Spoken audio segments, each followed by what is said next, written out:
উনি বাংলাদেশের প্রখ্যাত একজন গুরুর নাতি, জনাব কালো শাহ রহমতুল্লাহ আলাইয়ের ছেলের ঘরের নাতি।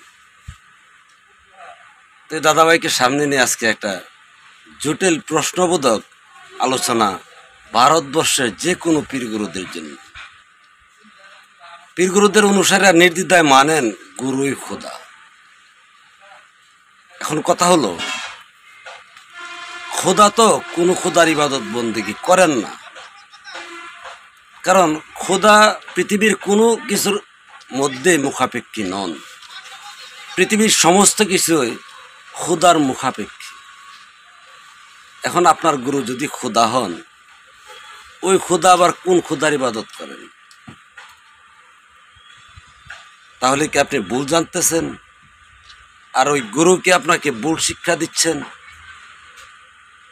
এখন আপনি যদি আমাকে প্রশ্ন করেন, আপনি কি মনে করেন? আমি গুরুকে খোদা মনে করি যে খোদা আর কোনো খোদার ইবাদত বন্দেগী করেন না, বরং তার সৃষ্টিকে তার কল্যাণে নিয়োজিত করান। যে পীর অন্য কোনো কিছুর ইবাদত বন্দেগী করতেছেন, ওই পীরকে যদি আপনি খোদা মানেন, আপনি শিরকি করতেছেন, ওই পীরও শিরকি করতেছেন। যদি তার উত্তর দেওয়ার মতো বাংলা বা তথা ভারতবর্ষে এমন কোনো সাধুগুরু থাকে, দিতে পারেন। আশা করি পারবেন না, কিন্তু ভুল থেকে সরে আসুন, এই মিথ্যা ছলনা থেকে বেরিয়ে আসুন।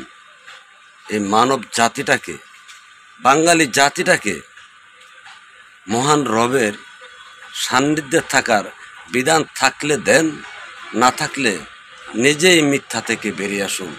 আপনার অনুসারীদেরকে সত্য পথের কথা বলেন।